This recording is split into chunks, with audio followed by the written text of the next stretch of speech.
আমার শ্বশুর বেঁচেছিলেন 58 বছর। শাশুড়ির সাথে সংসার তার 29 বছরের। এই 29 বছরের আমার শাশুড়ির সুখ, আস্থা, অস্তিত্বর জায়গা ছিল একটাই মানুষ, শ্বশুর। আমি শাশুড়িকে মা বলেই ডাকি।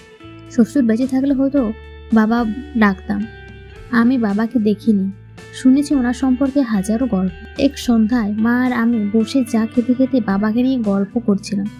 মা বলেছিলেন, যখন আমার বিয়ে হয় তখন বিয়ে কি এইটাই বুঝি না আমি। তখন শ্বশুর বাড়িতে নিয়ে গেল, আমি শুধু খেলতাম। তোমার দাদি বকতো, কি বাচ্চা মেয়ে বিয়ে করে এনেছো, সারাদিন খেলে, কাজকর্ম কিছু পারে না। তোমার বাবা তো তখন বড়, সব বুঝতো, কখনো কিছু বলতো না, কখনো বকাবকি করতো না। আস্তে আস্তে বড় হইল, আকিব হইল। আমার আদর কমালো না, বরং দিন দিন বাড়তেই থাকলো। প্রতিদিন সকালে উঠে আগে ওনার কাজ কি ছিল জানো? উঠে নামাজ পড়ে ঘর ঝাড় দিত, ফিল্টারে পানি দিত, রাতে যেসব বাসন কোসন জমতো সব ধুইত, তারপর ভাত বসাইতো। দুপুরের জন্য ভাত বসাইলে গোসলে যাইত, যেতে বাথরুম ভালো মতো পরিষ্কার করত। আসিফ আকিবের জামা কাপড় ধুয়ে দিত। গোসল করে উঠতে 9 থেকে 9:30 বাজাতো। আমাকে আস্তে আস্তে ডাকতো, আসমা, আসমা ওঠো, চা বসাইয়ে দাও, আমি বাইরে থেকে নাস্তা আনতেছি। সকালে ডাকতো না, কারণ সকালে ঘুম ভাঙলে আমার মাথা ব্যথা করতো। বাসন কোসন সব ধুয়ে দিত, কারণ আমার হাতে যেন ঘা না হয়। কখনো মাছ না কেটে আনতো না। ছোট মাছ আনলে সে নিজেই সব রকম শাক শাকলতা সবসময় এনে আগে কুটে ফেলতো।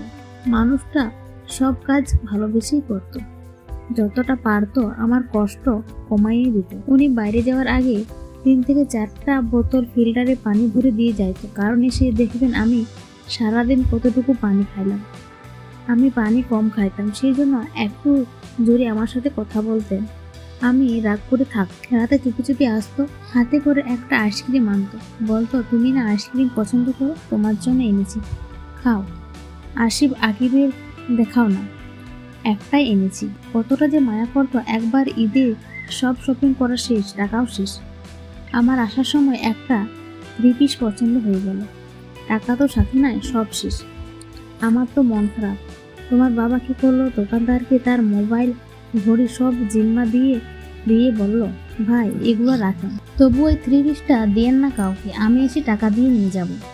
দোকানদার বুঝতে পারছে লোক ভালো, বলে, না ভাই সমস্যা নাই, 3 পিসটা নিয়ে যান, টাকা দিতে হবে না, এখন তো অনেক রাত, কালকে সকালে এসে টাকা দিয়ে যাবে।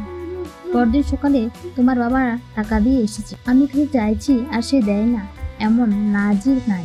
আরেকবার কি হয়েছে জানো? আকিবের স্কুল থেকে পিকনিক ছিল সাভার, আমি নিয়ে গেছি ওকে। আমি তো চিনি না ওই সাইডটা। আসার সময় বাসে উঠেছি, দেখি একটু পরে বাস ফাঁকা হয়ে গেল, সন্ধ্যা হয়ে গেছে আর বাস জ্যামে আটকে আছে। আমি তো নেমে যে অন্য বাসে যাব এটাও তো চিনি না। স্টেশনে আমার হাত পা কাঁপতে শুরু করেছে, কান্না করব এমন অবস্থা। এমন সময় হঠাৎ করে বাসের জানলায় আমার বাবা নক করছে আর বলতেছে, এই আসমা, আসমা নামো নামো, আমি এসেছি। মানুষটা কত ভালোবাসলে সব বাস চেক করতে করতে আমাকে খুঁজে পাইতে পারে। মাঝে মাঝেই ওনাকে বলতাম, আপনি তো আমার জন্য পারফেক্ট, কিন্তু আমি তো আপনার জন্য পারফেক্ট হতে পারলাম না। তখন বলতো, কেন, আমি কি কখনো তোমারে কিছু বলেছি? তুমি যেমন তেমনই আমার কাছে ভালো। এত এত আদর করা মানুষটারে ছায়রা এখন একা কেমন থাকি, চলে গেছে, একা করে গেছে আমারই। মায়ের চোখ থেকে ফোঁটা ফোঁটা পানি পড়তে থাকে, আর আমার তার চোখে থেকে পানি মুছে দিতে ইচ্ছে করে, কিন্তু কি এক অস্তিত্ব আটকে রাখতে আমাকে। সবশেষে আমি মনে মনে শুধু বলি, আমি কোনো স্বর্গীয় প্রেম দেখিনি, শুনেছি এক গল্প। গল্পটা কেমন হয়েছে অবশ্যই কমেন্ট করে জানাবেন।